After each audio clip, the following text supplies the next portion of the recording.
बिस्मिल्लाहिर्रहमानिर्रहीम। अस्सलाम वालेकुम नाज़रीन, आप तकरार प्रोग्राम देख रहे हैं। मैं इमरान ख़ान हूँ। ये मैंने काफ़ी अरसे के बाद जुमला बोला तकरार, क्योंकि मैंने ये प्रोग्राम जो है वो एक्सप्रेस से क्विट किया था जनरल इलेक्शन 2018 के बाद।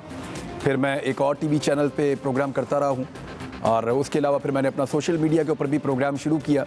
एक चीज़ तो ज़रा थोड़ी सी शुरू में क्लियर कर देते हैं कि मैंने पहले भी कई दफ़ा ये बात की है कि जो मेरी ओपिनियन जानना चाहते हैं, मुझे सुनना चाहते हैं, मेरा पॉइंट ऑफ व्यू देखना चाहते हैं, वो सोशल मीडिया पे आपको सब कुछ मिलेगा। मैं बात खुल के वहाँ बात करता हूँ और सबको पता है। यहाँ पे क्योंकि मुख्तलिफ पोलिटिकल पार्टीज़, मुख्तलिफ तज्ज़ियाकार, मुख्तलिफ किस्म के लोग हैं, वो आते हैं, उनकी अपनी अपनी ओपिनियन होती है, तो हम उनकी ओपिनियन से लोगों को रोशनास करवाने की कोशिश करते हैं, उनकी चीज़ें सामने रखते हैं। कई लोग अपने आप को एक्सपोज करके जाते हैं, कई लोग दूसरों को एक्सपोज करके जाते हैं, और कई लोगों को हम बाद औक़ात कोशिश करते हैं एक्सपोज कर दें, और कई लोग हमें भी एक्सपोज कर जाते हैं। तो ये ऐसे ही चलता रहता है और ऐसे ही चलता रहेगा। एक दोबारा सफ़र का आगाज़ किया है एक ब्रेक के बाद। मैंने एक्सप्रेस के साथ ताल्लुक़ एक बड़ा लंबा ताल्लुक़ है। मैं ट्रेनी रिपोर्टर के तौर पे इस चैनल पे आया था जब ये चैनल लॉन्च हो रहा था। 2007 से ये कहानी शुरू होती है, आज 2022 है। लगभग 15 साल हो गए एक्सप्रेस के साथ यूँ ही काम करते हुए। बीच में एक वक्फ़ा आया, लेकिन अब मैं दोबारा, मुझे खुशी है कि एक्सप्रेस न्यूज़ के साथ हूँ। इस वक्फे में मुझे और मीडिया चैनल्स ने भी कहा कि आप हमें आकर ज्वाइन करें, लेकिन क्योंकि एक्सप्रेस मेरा पुराना घर है, मैं यहाँ पे हमेशा से कंफर्टेबल रहा हूँ, यहाँ मेरे पुराने दोस्त हैं, तो इसलिए मैंने इसका इंतखाब किया है। जिन लोगों ने मुझे दावत दी और मुझे कहा कि मैं उनके चैनल को आकर ज्वाइन करूँ, उन सब का बहुत शुक्रिया। लेकिन एक्सप्रेस मेरी प्रायोरिटी था और अल्हम्दुलिल्लाह मैं यहाँ पर प्रोग्राम का आगाज़ कर रहा हूँ। एक लंबा सफ़र है जर्नलिज़म का, यानी कभी पहाड़ों पे, कभी जंगलों में, कभी दूर दराज के इलाकों में, कभी दहशतगर्दी के ख़िलाफ़ लड़ाई में। 2 दफ़ा तो ज़ख्मी होकर मैं अस्पतालों में पहुंच गया, कई दफ़ा मरते मरते बचे हैं यही काम करते करते। इन्हीं सड़कों पे, इन्हीं गलियों में, इन्हीं ईवानों में और इसी मुल्क के दूर दराज इलाकों में हर तरफ हम लोग गए, हर तरह का काम हम लोगों ने किया। और जो सबसे इंटरेस्टिंग चीज़ है वो मैं आपके साथ शेयर करता हूँ कि पहले दिन से लेकर आज तक मेरी टीम वही है, मेरी टीम के लोग तब्दील नहीं हुए। यानी जिन लोगों के साथ मैंने पहले दिन से काम शुरू किया था, आज भी मेरे साथ वही लोग काम कर रहे हैं 15 साल गुजरने के बावजूद। मैं ये बात फ़ख्र के साथ कह सकता हूँ, हमने एक दूसरे को नहीं छोड़ा इन 15 सालों में। और हमारा ताल्लुक़ जो है वो फैमिली से बढ़ के, ज़्यादा टाइम हम आपस में इकट्ठे गुजारते हैं, तो वो ऐसा बनता चला गया। तो हमने आपस में मुशावरत की थी, एक्सप्रेस न्यूज़ पर वापस आए थे। ये सारे हालात आपने देखा, गुज़िश्ता दिनों आपने मुझे हथकड़ियाँ लगे हुए भी देखा होगा, कभी यहाँ कभी वहाँ शहरों में घुमा रहे थे। मुझे तो लगा कि मुझे सरकारी खर्चे पे पूरा पंजाब फिराएंगे या पूरा पाकिस्तान फिराएंगे, लेकिन मेरे ख्याल में पेट्रोल बहुत महंगा है, लिहाजा गाड़ी जो है वो रुक गई और मैं जो हूँ बाहर आ गया आपके सामने। और बाहर आके अब फिर टीवी स्क्रीन पे बैठा हूँ। मुझे यही काम आता है, यही काम करूँगा, चाहे सोशल मीडिया पे होऊंगा तब भी यही काम करूँगा, यहाँ पे इलेक्ट्रॉनिक मीडिया पे होऊंगा तब भी यही काम करूँगा, जहाँ भी जाऊँगा यही काम करूँगा, यही काम आता है मुझे। और इसी काम की मैंने जो है वो इतने अरसे में तजुर्बा हासिल किया है। मीडिया, रिपोर्टिंग, जर्नलिज़म, यही सारी चीज़ें आती हैं। इसमें मैंने बड़े उतार चढ़ाव देखे हैं। बहुत सारी मरतबा मैंने ऐसी चीज़ें देखी हैं जिनको बयान नहीं किया जा सकता, ख़ास तौर पे टीवी चैनल पे तो बिल्कुल नहीं किया जा सकता। आपको पता है पाकिस्तान के हालात का। तो अभी भी मैं एक लंबे अरसे तक ऑफ एयर रहा हूँ। तो जिन लोगों ने मुझे ऑफ एयर करवाया, इस बारे में आप लोग ज़्यादा जानते हैं। अच्छा, प्रोड्यूसर साहब कह रहे हैं छट हुए गला, और वो कह रहे हैं आगे बढ़ें, क्योंकि यहाँ पे और भी बहुत सारे लोग हमारे साथ काम करते हैं टीवी चैनल पे। तो वो बातें आपके सामने, जो बाकी चीज़ें हैं वो इंशाल्लाह सोशल मीडिया पे आपके साथ हम जारी रखेंगे। एक मरतबा फिर एक नया आगाज़ करते हैं, इस उम्मीद के साथ कि हमारी आवाज़ को बंद नहीं किया जाएगा, इस उम्मीद के साथ कि दबाव नहीं डाला जाएगा, इस उम्मीद के साथ कि कोई ज़बरदस्ती नहीं करेगा, इस उम्मीद के साथ कि कोई राह जाते हुए हम पे हमला नहीं करेगा, इस उम्मीद के साथ कि कोई हमें परेशान नहीं करेगा, हमें हरासा नहीं करेगा। इस उम्मीद के साथ काम तो शुरू कर रहे हैं, लेकिन अगर ये सारा कुछ भी हुआ ना, फिर भी करेंगे वही जो ठीक है। यानी जितनी चीज़ें मैंने आपको कही ना, हरासा करें, पकड़ें, परेशान करें फैमिली को, मुझे कुछ भी होता रहे, जो काम हम करते हैं वो काम हम करते रहेंगे इंशाल्लाह, और हमेशा करते रहेंगे। आप सब भी जानते हैं, मैं भी जानता हूँ, और हमने अब एक दूसरे को अच्छी तरह पहचान भी लिया है। तो तमाम लोग जो सपोर्ट करते हैं उनका बहुत शुक्रिया। आगाज़ करते हैं आज के प्रोग्राम का। बहुत दिन है, बहुत इंपॉर्टेंट दिन है। मैं अपनी बातों में आपको लेकर बैठ गया। हमारे साथ जो मेहमान मौजूद हैं, पहले तारुफ करवाते हैं, फिर बातचीत का आगाज़ करते हैं। कैसर अहमद शेख साहब, मेरे पहले मेहमान आज के प्रोग्राम में। आपका ताल्लुक PMLN से है और आप मुझे कराची से ज्वाइन कर रहे हैं। शेख साहब, बहुत शुक्रिया आपका ज्वाइन करने के लिए। मेरे साथ राजा यासिर हमायूं साहब मौजूद हैं। पाकिस्तान तहरीक इंसाफ से आपका ताल्लुक है और मुझे अच्छी तरह याद है, जब मैं चकवाल में पकड़ा हुआ था तो राजा साहब कहीं मिलने भी आए थे एक जगह पे मुझे, वहाँ कोर्ट शोट में। तो राजा साहब, बहुत शुक्रिया आपका भी ज्वाइन करने के लिए। अजहर से और मुझे कैसर अहमद शेख साहब के भी गालिबन उन लोगों के नेक तमन्नाएं जो आई थी उनमें इनकी भी थी। अजहर सिद्दीक साहब सीनियर कानूनदान हैं और अभी ज्वाइन नहीं किया जी, कुछ देर में अजहर सिद्दीक साहब ज्वाइन करेंगे। आज का दिन बड़ा इंपॉर्टेंट है। अदालत के अंदर जो है वो मामला चल रहा है, कभी वक्फा होता है फिर दोबारा चलता है। मामला ये है कि डिप्टी स्पीकर पंजाब असेंबली ने एक रूलिंग दी है, जैसे एक रूलिंग दी थी डिप्टी स्पीकर कौमी असेंबली कासिम सूरी ने। उस रूलिंग के ऊपर सुप्रीम कोर्ट का एक बेंच बना था और उस बेंच ने 7 अप्रैल को, यही 3 जजेस उस बेंच के अंदर थे, 7 अप्रैल को उस रूलिंग को गलत करार दे दिया था, गैर आईनी करार दे दिया था। और फिर पाकिस्तान में दोबारा इंतखाबात हुए असेंबली के अंदर। इस तरह शहबाज शरीफ साहब वज़ीर-ए-आज़म पाकिस्तान बन गए तहरीक अदम एतमाद के बाद। तो उस वक्त तमाम पॉलिटिकल पार्टीज ने इन जजेस को बहुत सराहा था, बहुत पसंद किया था, इनके नारे और इनके डंके लगाए थे। लेकिन अब दोबारा वही जजेस मौजूद हैं, एक और रूलिंग के ऊपर बात कर रहे हैं। दोस्त मदारी ने जो रूलिंग दी उसके अंदर उन्होंने कहा कि सुप्रीम कोर्ट के फैसले में लिखा है और उसको पढ़ते हुए उसके मुताबिक मैं इस नतीजे पे पहुंचा हूं कि काफ लीग के 10 वोट काउंट नहीं होंगे। सुप्रीम कोर्ट ने यह सवाल अब तक 26 मरतबा पूछा है अदालत में। 7 मरतबा सुप्रीम कोर्ट ने यह सवाल पूछा हफ्ते वाले दिन और 19 मरतबा अब तक जो मैंने गिना है, 19 मरतबा यह सवाल पूछा सुप्रीम कोर्ट ने आज के दिन में कि हमें बताएं कि हमने कहां लिखी है वो बात जिसकी बुनियाद के ऊपर डिप्टी स्पीकर ने रूलिंग दे दी है। तो इसका जवाब अभी तक नहीं आ रहा। कभी कहते हैं फुल कोर्ट बना दें या फुल कोर्ट बन नहीं सकता सितंबर तक, वो टेक्निकली पॉसिबल नहीं है, अदालतों की छुट्टियां हैं, जजेस अवेलेबल नहीं हैं। तो हम यहीं से अपने प्रोग्राम का आगाज़ करेंगे। मैं सबसे पहले कैसर अहमद शेख साहब से बातचीत का आगाज़ करता हूँ। शेख साहब, ये एक हम ऐसी सिचुएशन में नहीं चले गए जहाँ पे सारे फंस गए हैं। यानी PDM की जमातें ये कह रही हैं कि फुल कोर्ट बनाएंगे तो फैसला मानेंगे वरना हम नहीं मानेंगे, जबकि दूसरी जानिब, और फुल कोर्ट आपको पता है वो सितंबर से पहले बन नहीं सकता, ये 1.5 महीना और इसमें गुजर जाएगा। जबकि जज साहिबान जो हैं उन्होंने इसको मुस्तरद कर दिया है और वो ये कह रहे हैं कि इसके ऊपर बात करें कि डिप्टी स्पीकर ने जो रूलिंग दी है वो आइन के मुताबिक या अदालती फैसले के मुताबिक कहां है। सर कैसर अहमद शेख साहब। इमरान, मुझे अस्सलाम वालेकुम, बिस्मिल्लाहिर्रहमानिर्रहीम। मुझे असल में आपकी आवाज़ पूरी सुनाई नहीं दी। जो थोड़ा बहुत मैं समझा हूँ फैसले के बारे में। सबसे पहले तो मुझे खुशी है कि आप के पे जो मुश्किल का वक्त था वो दूर हुआ और अल्लाह ताला आपको मुल्क के लिए ये जो आप एफर्ट करते हैं और जो भी आपका अंदाज़ है, आपका अपना तरीक़ाकार है, हर एक का हमारा अपना अपना तरीक़ाकार है। अल्लाह ताला सब पे फजल फरमाए और हर एक को सही तरीके से अपने मुल्क की खिदमत का मौका दे।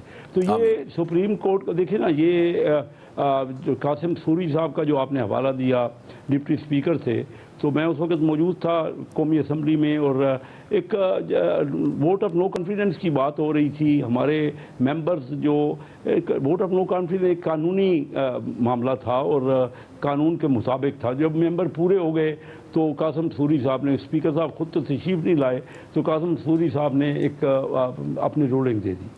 आज भी एक ruling deputy speaker Punjab assembly ने दी है। अब उस रूलिंग का जो पहले रूलिंग थी वो सुप्रीम कोर्ट में गई और उसका रिज़ल्ट आ गया, वो जो भी जजमेंट हुई आ गई और सब ने उसको मान लिया। अब बात यह है कि वो एक लार्जर बेंच था। उस वक्त मैं खुद उस बेंच में का हियरिंग सुनता रहा, बड़ा इंपॉर्टेंट केस था। मैं काफ़ी बार खुद भी असम्बली गया, अदालत में, अदालत आलिया में, और जजेस, मौजूद जजेस की बड़े अच्छे तरीके से उन्होंने उसको सुना, लार्जर बेंच ने। अब ये एक 3 बेंच का जजेस का बेंच है और रूलिंग डिप्टी स्पीकर ने दी हुई। ये अनफॉर्चुनेट है वैसे तो कि असूलन तो हमारी असम्बली में ही ऐसे फैसले होने चाहिए और हमें ये फैसले, यानी इतना हमारी असम्बली को मैच्योर होना चाहिए कि वो उनके जो फैसले हैं, जो हमारे स्पीकर हैं या कौमी या डिप्टी स्पीकर हैं, वो बहुत बड़ी एक पोजीशन में होते हैं, इलेक्टेड होते हैं और पूरे लोगों से इलेक्ट होकर आते हैं। तो बहरहाल उनके फैसलों को सुप्रीम कोर्ट में लाया जा रहा है। अनफॉर्चुनेट है, ऐसा नहीं होना चाहिए था। मकसद ये हमें फैसले ही ऐसे हों कि जिनको सब एक्सेप्ट करें और शायद उनकी ज़रूरत ना होनी नहीं चाहिए कि उनको हम कोर्टों में लेके आएँ और अपने जो कानूनी मामलात हैं, जो असम्बलियों के अंदर के मामलात हैं, उनको लेके। आज जो रूलिंग है जी, आज केस 2 दिन से चल रहा है और बड़ी तफसील से उसकी बात हो रही है। अपना अपना पॉइंट ऑफ व्यू है ना जी। दोनों के वकला बड़े बड़े मुअज़्ज़ज़ जज हैं, वकील हैं, बड़े लॉ नोइंग पर्सनैलिटीज़ है, अपना अपना पॉइंट ऑफ व्यू दे रहे हैं। ठीक है, मैं आप सही कह रहे हैं कि जजेस ने कई बार पूछा है ये मामला कि वो पर्टिकुलर पॉइंट बताएं जिस पे ये रूलिंग दी गई है। अब वो फैसला आ जाएगा, लेकिन हम समझते हैं, हमारी पार्टी समझती है, मैं खुद भी समझता हूँ कि एक बड़ा बेंच या फुल बेंच होना चाहिए ताकि किसी को कोई कंफ्यूजन ना रहे। क्योंकि बाद सर लेकिन वो सितंबर से पहले बन नहीं सकता, तो आप चाहते हैं कि इसी तरह का एक इब्हाम वाला वज़ीर आला सितंबर तक चलता रहे? नहीं, मैं ये नहीं चाहता, क्योंकि ये मामला तो देखिए इस वजह से जो हमारा नुकसान हो रहा है, जो इकनॉमिक हमारा फॉल बैक है और जो नुकसान हो रहा है, जिस तरह के कॉन्फिडेंस ही नहीं है, ये जो सियासी मामला। आज 4 रुपए डॉलर की कीमत में इजाफा हुआ और इंटर बैंक में 232 रुपए $1 हो गया है सर। 232 रुपए, यानी इमरान खान के दौरे हुकूमत में 4 साल में डॉलर इतना नहीं बढ़ा जितना आपने 4 महीने में बढ़ा दिया सर। इसको इमरान ऐसा ना लो कि इमरान खान के दौरे हुकूमत में क्या हुआ और मियाँ शहबाज शरीफ साहब के। मैंने 12 मई में एक 25 मिनट की तफसील से तकरीर की। उस वक्त हमारी हुकूमत को आए 20 दिन हुए थे। मैंने बताया कि हमारी इकानमी वेंटिलेटर पे है। जो कुछ उन्होंने हमें दिया ना, और जिस तरह के उन्होंने कमिटमेंट की IMF से। इमरान देखो, मैं आपको बिल्कुल न्यूट्रल बात करूंगा ना, कि मुझे इस वक्त पार्टी का मैं स्पोक्स पर्सन नहीं हूँ, आप मुझे ये न लें। मैं तो मुल्क के मफाद के लिए बात कर रहा हूँ और ये यकीन जानिए कि तमाम लोगों का इसमें मामला है। मैं अपनी पार्टी को भी क्रिटिसाइज करता हूँ, कर रहा हूँ, शुरू से कर रहा हूँ। मैं कहता हूँ कि मिफ्ता इस्माइल जो है वो कॉम्पिटेंट और मैच्योर वज़ीर ख़जाना नहीं है, उनसे नहीं संभला गया। हमारी हुकूमत को और बेहतर संभालना चाहिए था। लेकिन मैं आपके जो इमरान खान ने हमें दिया, जो कुछ उन्होंने कमिटमेंट की IMF से, और जो देखिए एक दिन में इकानमी इस तरह नहीं होती। ये हमारे पिछले 30 सालों का तसलसल है और उसमें इमरान खान की इस 4.25 साल की हुकूमत का बहुत बड़ा रीज़न है। मैं ये नहीं कह रहा कि हमने बहुत कमाल कर दी है, हमने भी बेहतर हैंडल नहीं किया। और मैं अपनी पार्टी पे क्रिटिसाइज कर रहा हूँ, खुल के कर रहा हूँ कि भाई इस वक्त सब लेकिन मैं जो इमरान आपसे कह रहा हूँ ना, आप एक बड़े अच्छे एंकर हो, समझदार हो, इंटेलिजेंट हो। भाई इस वक्त हम बैठ के मुल्क सब मिल के मुल्क बचाएं। हमारा रियासत नहीं बच रही। मैं आपको यकीन से कि मैं समझता हूँ इकनॉमिक मैटर्स को, हमें डॉलर मिल ही नहीं रहे, हम इंपोर्ट ही नहीं कर पा रहे, हम रॉ मटेरियल भी हमारा शॉर्ट हो जाएगा। 21% हमारी महंगाई हो गई है, जो कि 3rd 4th लार्जेस्ट हाईएस्ट है पूरी सर। 33% बड़ी महंगाई हो गई। और ये आम आदमी जी 33% महंगाई की शरह। एशियन डेवलपमेंट बैंक ने 2 दिन पहले 21% का है। और आप उसको, जो बहुत बड़ी महंगाई हो रही है, डॉलर रोज आगे बढ़ रहा है और हमसे संभल नहीं पा रहा। हमारा मुल्क जो है बड़ी तेजी से जवाल नहीं। लेकिन सर देखिए, राजा यासिर मायूं साहब, सर एक सेकंड ठहरे, मैं यहाँ से हो गया। राजा साहब, ये जो इस वक्त एक सिचुएशन बनी हुई है कोर्ट के अंदर, यानी मैंने ऐसी प्रेस कॉन्फ्रेंस इकोनॉमी के ऊपर नहीं देखी। मैंने इन PDM की जमातों को इकोनॉमी पे ऐसे इकट्ठे होते हुए नहीं देखा जैसे ये हमजा शहबाज की हुकूमत बचाने के लिए, या ये सोच रहे हैं कि पंजाब में हमारी हुकूमत, क्योंकि सभी जानते हैं कि पंजाब में हुकूमत गई तो फिर वफाक में भी गई, फिर पाकिस्तान में जनरल इलेक्शन होंगे। अब इस सिचुएशन के अंदर वे आउट क्या है? क्या आप इनके साथ बैठकर बात करने के लिए, आर यू पीपल रेडी? वो तो ये कह रहे हैं कि ये बैठ जाएं, सारे बैठ जाएं। बिस्मिल्लाहिर्रहमानिर्रहीम। पहले तो इमरान साहब आपको वेलकम, बड़ी खुशी हुई आपको दोबारा देख के स्क्रीन पे। देखें, वे आउट तो इवेंचुअली जब से ये प्रॉब्लम शुरू हुई है तो हमारी पार्टी ये कह रही है, हमारे लीडर ये कह रहे हैं कि इस तरह की जो इकोनॉमिक सिचुएशन है उसमें आपको एक ऐसी गवर्नमेंट चाहिए जिसके पास एक फ्रेश मैंडेट हो, ताकि चाहे वो ये भी जीत जाते अगर ये इस तरह ना करते जो उन्होंने की है, और जो इलेक्शन हम चाह रहे थे वो होने देते, तो शायद उस वक्त सिचुएशन ऐसी थी कि there was a fair chance कि ये सिंपल मेजॉरिटी ले जाती पीडीएम की जमात, और फिर एक नया मैंडेट होता, ये मुश्किल फैसले कर सकते, या अगर हम जीत जाते तो हम मुश्किल फैसले कर लेते, क्योंकि जब तक 5 साल आपके पास ना हो तब तक ये मुमकिन नहीं है कि आप थोड़ी सी भी लॉन्ग टर्म प्लानिंग कर सकें। अभी तो आखिरी साल है और सपोजिटली नेक्स्ट इलेक्शन ईयर था, और मुझे बड़ी हैरत है कि मैं तो ना मेरा इकोनॉमिक सब्जेक्ट है, मैं कंप्यूटर साइंटिस्ट हूँ, लेकिन जितनी इकोनॉमिक्स मैंने पढ़ी हुई है, even I could tell in the जनवरी में मैं बता सकता था कि मार्च में क्या होने वाला है और जून में क्या होने वाला है। इंटरनेशनल जो हालात थे उसको देखते हुए मैं हैरान ये हूँ कि ये डेफिनेटली इकोनॉमिक और मुल्की को उसको इकोनॉमी को बचाने के लिए तो बिल्कुल नहीं आए थे। कोई इन पे और दबाव थे, जो केसेस चल रही थे मियाँ शहबाज शरीफ साहब पे, शायद उसकी वजह थी, या कोई और अल्टीरियर मोटिव्स थे। इसको इकोनॉमी को ठीक करना तो बिल्कुल कतन इनका मोटिव नहीं था, और इनके पास माशाल्लाह बड़े लायक लोग मौजूद हैं, उनको भी ये पता था कि ये नहीं कर सकेंगे, तो उसके बावजूद ये इसमें आए। और अब ये कहते हैं कि जी इमरान खान ने मुआहदे किए थे, तो आपको पता तो था कि मुआहदे हुए हुए आप ना आते, उसके नतीजे अब ये भुगत रहे हैं, जो है ये भी भुगत रहे हैं और पूरी कौम भुगत रही है। एक बड़ी फ्रेजाइल स्टेट में इकॉनमी चल रही थी, जब आपने ये हिला दिया हुकूमत को, और वो जो फ्री फॉल में चली गई उसके बाद, और अब आप देख रहे हैं कि डॉलर उस वक्त 180 से कहाँ पे पहुँच गया। आई एग्री के ऑयल प्राइसेस जो हैं वो इंटरनेशनल फिनोमेना है, पहले ऊपर गई, अब तो नीचे आ गई हैं, लेकिन क्योंकि डॉलर इतना ऊपर चला गया तो फिर आप तेल सस्ता भी नहीं कर सकते। और अभी बात जो शेख साहब ने की बिल्कुल दुरुस्त है कि ये 2, 4, 5 सालों का मसला नहीं है, ये तो आप अयूब खान एरा से ऑनवर्ड्स कोई आपने सॉलिड ऐसे इक़दाम किए ही नहीं है कि जिससे आपकी सॉलिड इकोनॉमिक ग्रोथ हो सके, जो इंडस्ट्रियल ग्रोथ पे बेस्ड हो। इवन मुशर्रफ दौर में जो आपको सो कॉल्ड ग्रोथ नजर आई, that was based on consumerism, और पाकिस्तान की इकॉनमी बहरहाल ये अफोर्ड ही नहीं कर सकती थी, शौकत अजीज़ के जो स्टेप्स थे। उसके बाद ये जरदारी साहब और मियाँ साहब तो वेंटिलेटर पे चलाते रहे हैं 10 साल, इन्होंने कोई ऐसा प्लान नहीं बनाया कि ये इसको निकाल सकें, इससे कोई ऐसा काम नहीं किया, सस्ती एनर्जी नहीं लेके आए, कोई हाईटेक की ग्रोथ नहीं की। तो बहरहाल अब ये तो एक बहुत लंबी डिबेट है। सिर्फ अभी आखिरी बात जो, क्योंकि आपने सवाल जो पूछा है कि ये जो इनको तकलीफ है कि पंजाब की गवर्नमेंट जा रही है, जो कि बिल्कुल ओपन एंड शट केस है, कोई उसमें दो राय नहीं है, सिर्फ इन्होंने टाइम गेन करने की या आप कह लें शरारत की कोशिश की, क्योंकि सलमान अकरम राजा मेरे स्कूल में सीनियर भी थे और इंतहाई लायक और काबिल आदमी है।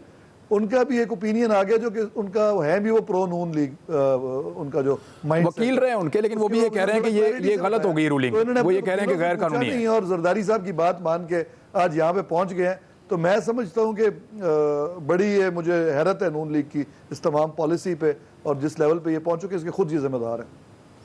तो मैं एक ब्रेक ले लेता हूं, लेकिन मैं एक चीज़ पे हैरान हुआ हूं कि बहुत सारे जो आईनी माहिरीन हैं, जो कानून को और आइन को बड़े अच्छे तरीके से जानते हैं, वो सारे किसी भी पार्टी के साथ उनकी एफिलिएशन है, वो बड़ा क्लियरली कह रहे हैं कि ये गलत हो गई है रूलिंग।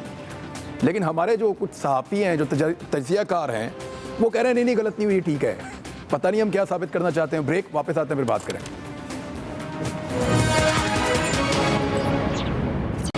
वकील साहब को वेलकम बैक नाज़रीन जी। अदर सदीक साहब को देखें जी, अगर आ गए हैं तो ठीक है, तो ऑडियो पे उनको लें, क्योंकि यहाँ पे कानूनी मशवरा लेना बहुत ज़रूरी है। जी प्रोड्यूसर साहब, इनको ले लें, ऑडियो पे ले लें, अगर नहीं स्टूडियो पहुँचे तो फिर आप उस तरीके से कर लें। अब मैं इस वक्त दोबारा वापस कैसर अहमद शेख साहब के पास जाता हूँ। शेख साहब, क्या हर्ज है अब इलेक्शन करवाने के अंदर? देखें, आप लोग तो इसलिए आए थे इकॉनमी को बेहतर कर देंगे, हालात पाकिस्तान के बेहतर हो जाएंगे। एक अकेला नकम्मा आदमी था जिसको अंडे और टमाटर लोग मार रहे थे, उसको आपने बाहर कर दिया।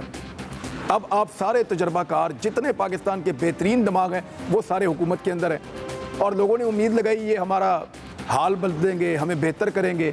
ये तो सर आपसे बेहतर कोई नहीं जानता इकॉनमी में कि लोगों का आपने हाल क्या कर दिया है। अब भी इलेक्शन ना करवाने में क्या चीज़ रुकावट है कि अभी भी नहीं करवाना इलेक्शन? हाँ इमरान, ये बड़ा अच्छा क्वेश्चन है, और इसी पे ज़्यादा बहस होनी चाहिए कि क्या रुकावट है। यकीन जानिए, मैं आपको कहता हूँ कि ये इस वक्त हमारी हुकूमत से भी एक दिन भी नहीं चल रहा है इकानमी का, 10-10, 12-12 रुपए तक। और हमें मतलब मैंने 205 रुपए पे मेरे जो डॉक्यूमेंट आए हुए हैं ना, जो कॉन्ट्रैक्ट पे थे, और आज 237 रुपये रोज़ मैं बैंक को कहता हूँ खुदारा मेरे बैंक को मेरे डॉक्यूमेंट कैश करवा दो। अब वो सिर्फ चंद लाखों के डॉलर के जो डॉक्यूमेंट हैं उन पे अब 25 रुपए 30 रुपए डॉलर का फ़र्क, यानी करोड़ों रुपए का फ़र्क पड़े, और हर एक को स्टेट बैंक कॉन्ट्रैक्ट की अमाउंट को पे नहीं कर रहा, 1 लाख से ऊपर जो कॉन्ट्रैक्ट है। मैं खुद फाइनेंस कमेटी का इस वक्त चेयरमैन हूँ और पाकिस्तान मुस्लिम लीग के बिजनेस और कॉमर्स बैंक का प्रेसिडेंट हूँ, लेकिन कोई स्टेट बैंक किसी की सुन नहीं रहा। लोग बेचारे परेशान हैं अभी तक। सर बैंक कितने में एलसी खोल रहा है आजकल? जो आए क्या क्या रेट चल रहा है सर डॉलर का, आपको आइडिया है सर? आज 235, 37, 40 जो भी आप कह लें, ये कोई, और बैंक नाजायज फायदा उठा रहे हैं। ये नहीं हमारी हुकूमत तो कौन गवर्नेंस करेगा सर? आप बैंक आपके तौर में नाजायज फायदा उठा रहे हैं ना? जी जी बिल्कुल। और बात यह है, मैं आपने पूछा था कि क्या कबात है इलेक्शनों में।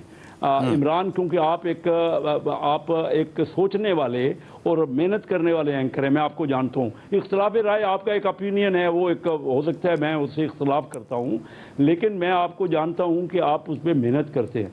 इस वक्त एक दिन भी नहीं गुजर रहा, अगर 3 महीने की कोई इंटरिम गवर्नमेंट आ जाए, इलेक्शन जब आप कराएंगे तो कम अज़ कम जब विद इन पीरियड इलेक्शन होता है ना, टाइम पूरा नहीं होता, तो 3 महीने की इंटरिम गवर्नमेंट आती है। इस वक्त 3 महीने की इंटरिम गवर्नमेंट कोई फैसला नहीं कर सकती। IMF से समझौता नहीं हो पाएगा। अब जहां FATF, सर IMF ने क्लियर किया है कि हम इंटरिम गवर्नमेंट से भी बातचीत कर लेंगे। IMF का ये बाकायदा सोर्सेज से कोट करके मीडिया में चला है, और एक नहीं कई जगह पे, कि IMF निगरान हुकूमत से भी बातचीत कर सकती है, उनको एतराज नहीं है। नहीं, लेकिन पीछे हो चुका है। पीछे जो हमारी निगरान हुकूमत आई, IMF ने मना कर दिया था, क्योंकि फैसले करना है। बातचीत तो कर सकती है, बातचीत तो मेरे से भी कर सकती है, लेकिन जो फैसले करने होंगे वो IMF आप जो निगरान हुकूमत है इस पोजीशन में नहीं होगी। बहुत बड़े बड़े फैसले हैं। तो मैं ये समझ रहा हूँ, मैं आपको क्लियर कहता हूँ, इस वक्त कोई कुछ भी कह ले, इलेक्शन नहीं हो सकते। पाकिस्तान के मफाद में नहीं है इलेक्शन, चाहे कितना इमरान खान जोर लगा लें, इलेक्शन नहीं हो सकते। लेकिन क्या होना चाहिए, होना क्या चाहिए?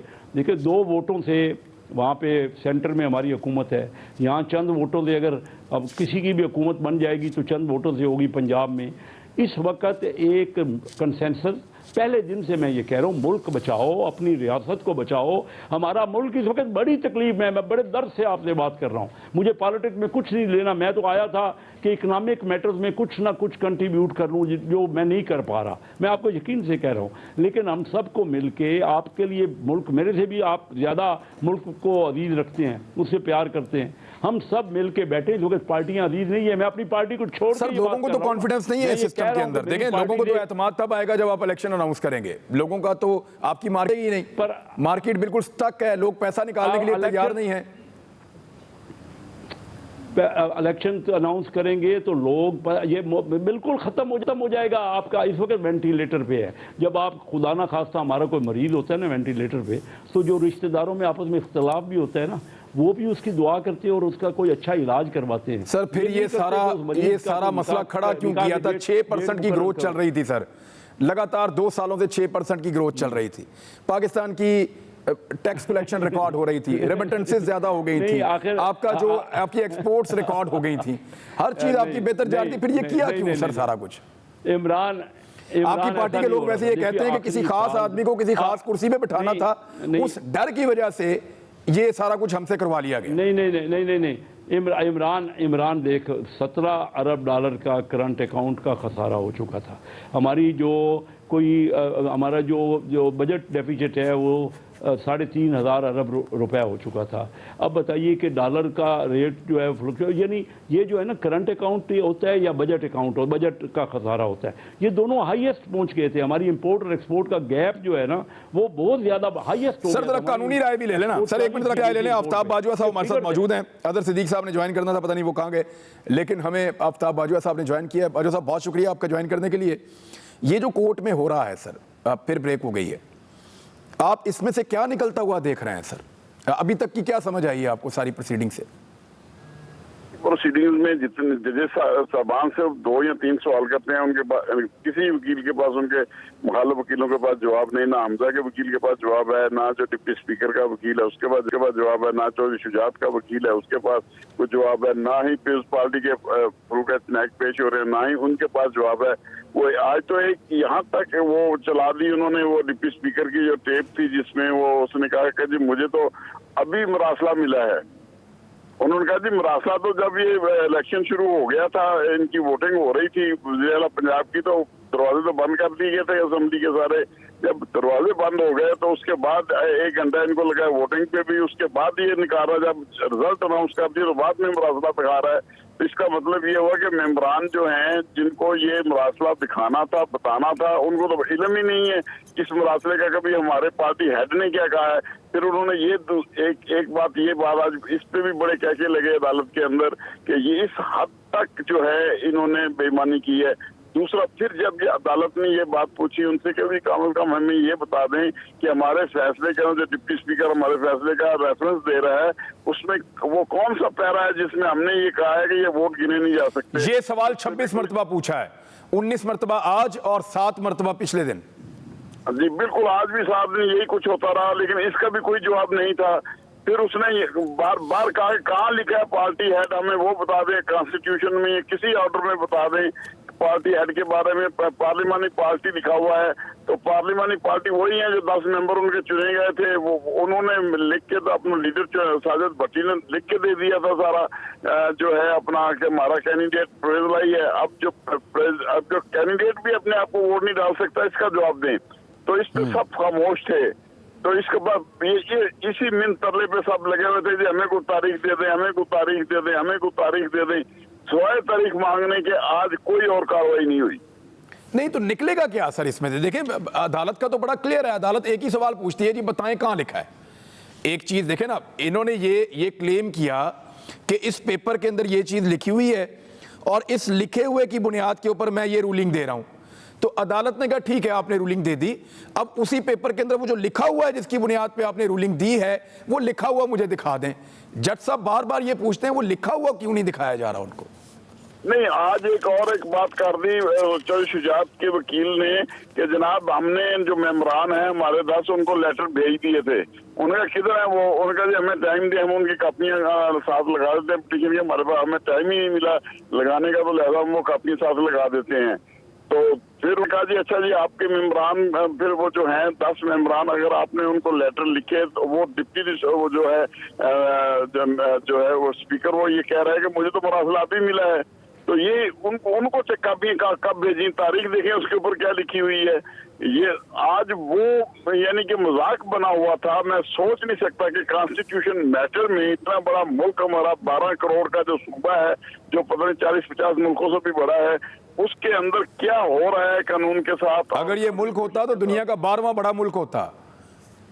वही ना जी, पंजाब दुनिया का 12वां बड़ा मुल्क होता। और उसमें हो क्या रहा है, वहाँ कानून की धज्जियां किस तरह उड़ाई जा रही हैं। आज जो है सुप्रीम कोर्ट में एक सवाल का जवाब भी नहीं था उनके पास, जो बार बार सुप्रीम कोर्ट। तो सर आउटकम क्या है इसका? सर आउटकम क्या है? देखें ये तो अनार्की की तरफ लेकर जा रहे हैं। वो कहते हैं जी कि ये होगा तो हम नहीं मानेंगे, ये होगा तो हम मान जाएंगे। अब ये कैसे? एक आदमी कहता है 2 + 2 4 है, वो कहते नहीं 2 + 2 5 है, अगर 5 करोगे तो हम मानेंगे, अगर 4 करोगे तो हम नहीं मानते। ये इसका क्या हल है सर? अब नहीं, इंशाल्लाह उम्मीद तो है कल नहीं तो परसों तक सुप्रीम कोर्ट का फैसला आ जाना है। उन्होंने वाज़ेह अल्फाज में कह दिया है कि हमारे इन सवालों का जवाब दें, नहीं है तो फिर हम अपना फैसला लिखेंगे। कभी वो कहते हैं जी रिव्यू का फैसला आ लेने दें, रिव्यू पिटीशन डिसाइड हो जाए, कभी कोई बहाना कभी कोई बहाना। अब बहानों पे वो चल रहे हैं, बहाने कितनी देर और चलेंगे? मेरे ख्याल में सुप्रीम कोर्ट उनको पहले जी फुल कोर्ट बनाई जाए, उस पर भी उन्होंने कहा हम नहीं बना रहे, हम आप बहस करें, देखेंगे अगर कोई ऐसी कोई हालात ऐसे आते हैं, आपको लॉ पॉइंट हमें ऐसे बताते हैं तो फिर देखेंगे। एक भी लॉ पॉइंट नहीं बता सके, सारा दिन जो बहस होती रही है। उस दिन मैं खुद कोर्ट में था सैटरडे वाले दिन, और मैंने जिंदगी में कभी यानी कोर्ट मैंने पहले भी अटेंड किए हैं, मैंने चक्कर में भी बहुत ख्वार हुआ हूँ, लेकिन मैंने अब ये देखा कि मैंने तो ऐसे कभी अदालत में होते हुए नहीं देखा कि जजेस पढ़ के सुना के तर्जमे उर्दू में कर करके बता रहे हैं कि भाई ये लिखा हुआ है, ये लिखा हुआ है इसके अंदर फैसले के अंदर। वो जो आप कह रहे हैं या डिप्टी स्पीकर कह रहे हैं वो कहाँ लिखा हुआ है? वो किसी के पास जवाब ही नहीं है। जवाब आता है या तो फुल बेंच बना दें, या टाइम दे दें, या मैंने फाइल देखनी है, या मैं अभी उसको मिला ही नहीं। तो अजीब चीजें हैं। वैसे एक ब्रेक लेनी पड़ेगी मुझे, ब्रेक ले साथ में फिर बात करते हैं। ब्रेक लें, वापस आ रहे हैं।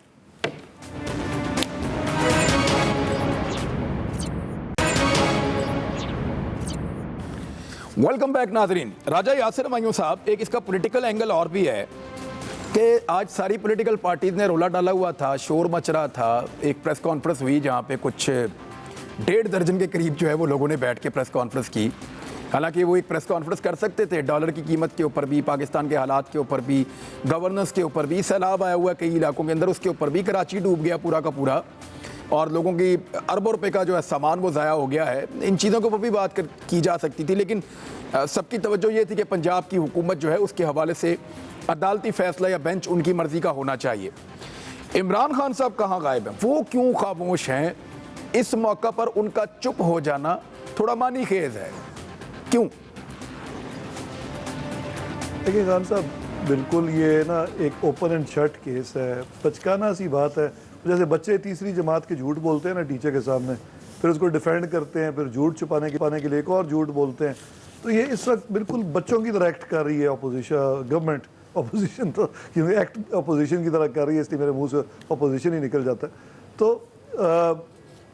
कोई जब आपके पास आर्ग्यूमेंट ही कोई ना हो ना, फिर आप इंतहाई जो है फजूल किस्म के आर्ग्यूमेंट्स पे जाने की कोशिश करते हैं। अभी सिर्फ इनका जो मकसद है वो ये है कि फुल बेंच क्योंकि सितंबर तक लग नहीं सकता, तो किसी तरह 2-3 माह और इनको मिल जाएं और उसमें ये मज़ीद कोई साजिश कर सकें। तो अनफॉर्चुनेटली इनका तो इंटरेस्ट कभी है ही नहीं। जो मैं कतन शेख साहब जैसे जो लोग हैं उनकी बात नहीं कर रहा, जो बड़े नून लीग में के बड़े डिसेंट और लायक लोग भी मौजूद हैं, लेकिन उनकी जो क़यादत है अनफॉर्चुनेटली उनका तो मुझे कतन कोई इंटरेस्ट नहीं लग रहा कि पाकिस्तान के लिए वो सोच रहे हैं। और मियाँ साहब तो हमेशा जब भी कोई मुसीबत आती है तो भाग जाते हैं, इंग्लैंड जाके बैठ जाते हैं। तो इनकी तो कोई इंटेंट ही नहीं है।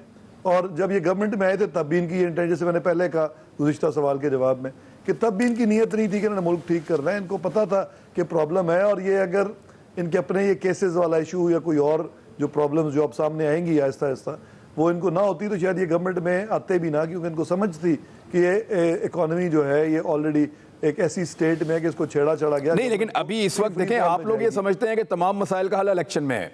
शेख साहब कहते हैं कि क्योंकि वो इकोनॉमी को समझते हैं, उनका ये मानना है कि पॉसिबल ही नहीं है, जितना मर्जी इमरान खान जोर लगा रहे हैं इलेक्शन पाकिस्तान को तबाह कर देगा, इलेक्शन हो ही नहीं सकता, मुमकिन ही नहीं है। तो आपके पास यानी आप लोग क्यों फिर जोर लगा रहे हैं? देखिए हमें तो यही सोल्यूशन नजर आ रहा है, इनके पास कोई और सोल्यूशन है तो बताएं। हम तो जब तक इनका ये जो एक्यूज्ड लोग जो हैं इनकी पार्टी के हेल्म ऑफ द अफेयर्स पे रहेंगे, तब तक खान साहब ने तो बड़ी क्लैरिटी के साथ पहले दिन कह दिया था कि शहबाज शरीफ और जरदारी साहब अगर हट जाएं तो इनकी जो दूसरी क़यादत है, जैसे राजा जफर हक जैसे लोग हैं या पीपल्स पार्टी में बड़े अच्छे लोग हैं, वो आ जाएं सामने, और जब ये क्लियर हो जाए केसेस से तो फिर ये अपनी क़यादत संभालें। लेकिन ये तो कभी इन्होंने करना नहीं है, तो इनके साथ खान साहब तो बात नहीं करेंगे। उनके तो ये बिल्कुल जो आप कह लें कि प्रिंसिपल्स के खिलाफ है कि नहीं। उस दिन इमरान खान साहब से कुछ सहाफियों ने मुलाकात की है, सोहेल वड़ाइच और मुजीबुर रहमान शामी साहब भी थे। तो वहां मुलाकात में इमरान खान साहब ने 3 चीज़ों के ऊपर आमादगी का इजहार किया था कि मेरी पार्टी बिल्कुल बात करने के लिए तैयार है।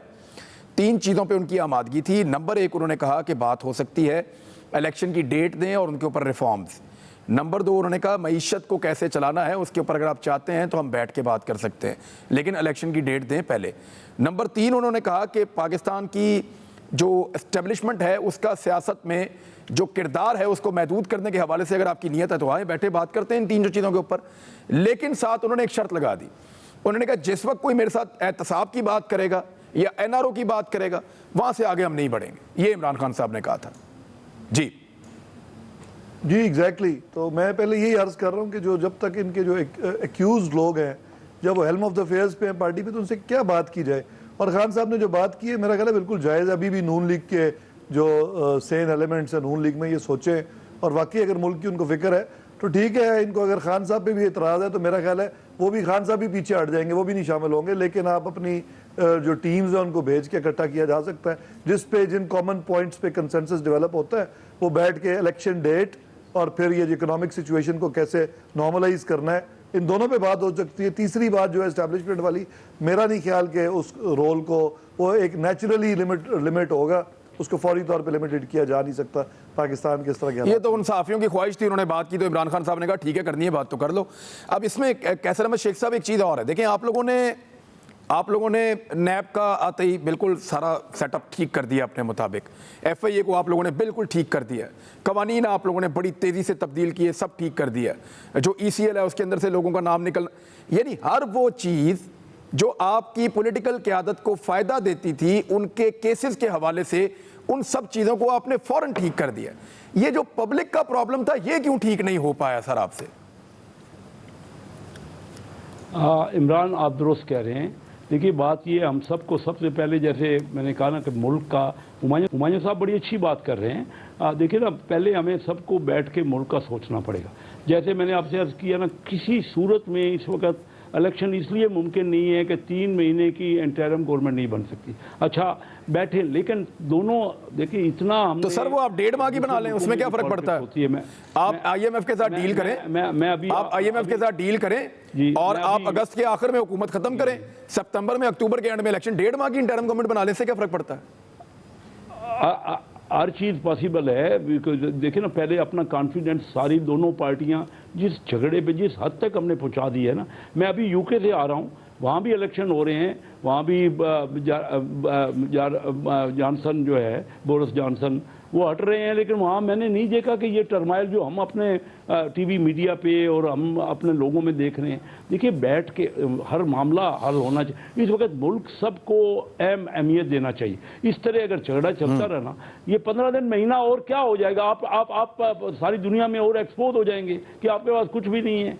ऑलरेडी कोई आपके बैंक, कोई बैंक आपकी एलसियाँ बाहर, ये तेल की एलसियाँ मुश्किल हो जाएंगी। बहरहाल मैं ये कह रहा हूँ कि इस वक्त सिर्फ एक हल है, आपस में चार्टर ऑफ इकॉनमी करें, मिल के बैठे दोनों साइडों से, क्योंकि दोनों साइडों के अपनी अपनी लाइकिंग है, लोग उनको चाहते हैं। हमने अगर मुल्क बचाना है ना, तो इस वक्त फौरी तौर पे इलेक्शन की बात नहीं करें। और हमारी पार्टी को भी समझना चाहिए, हमारी ये बैठ के जब तक मुल्क के लिए सब बैठ के, जो भी ऐसे आदमी है, कई लोग हैं आपके पास, इस्टेब्लिशमेंट को भी बैठना पड़ेगा। ये इस्टेब्लिशमेंट जो इस वक्त कहती है ना, मैं आपको पॉइंट बताऊं कि न्यूट्रल है हम, ये न्यूट्रल होने का वक्त नहीं है। कोई बिठाएगा तो ये बैठेंगे। देखिए कैसे, ये तो लड़ते रहेंगे, ये आपस में दस्तों गरेबा हैं। और हम क्या हो रहा है, आपस में फैमिलियों में झगड़े हो रहे हैं, घर घर झगड़ा है। हम जाते हैं ना पब्लिक के पास, हमें पता है ना ये क्या हो रहा है, किस नेच पर पाकिस्तान को पहुंचाया जा रहा है। महंगाई रोज रोज बढ़ रही है और आगे महंगाई और बहुत बढ़ने वाली है। जैसे जैसे डॉलर बढ़ेगा, आप सारी चीज़ें आपकी जो बाहर से आती हैं, तो आपका क्या बनेगा। इस वक्त तो इत्तेफाक से ऐसा है कि दुनिया में कमोडिटीज कम हुई हैं। पाम ऑयल का रेट 30-40% कम हुआ है, कॉपर कम हुआ है, तेल कम हुआ है। हम थोड़ा सा ये सर रिलीफ की तरफ जा रहे हैं, पाकिस्तानी अवाम को भी तो रिलीफ मिले ना। देखें, अगर IMF के साथ डील कर दिए, 1 महीना और लें आप बेशक, और आप लोग ही सारे कानून साज हैं, जब आप फैसला करेंगे तो इलेक्शन भी हो जाएगा। अगर आप इंटरनल हुकूमत को छोटा करना चाह रहे हैं, निगरान हुकूमत को, तो वो भी आप कर सकते हैं। हर चीज़ का कानूनी हल मौजूद है। एक ब्रेक पे जाते हैं और मुझे लगता है कि जब हम ब्रेक से वापस आएंगे तो शायद कोई ब्रेकिंग न्यूज़ होगी। अभी आ रहे हैं।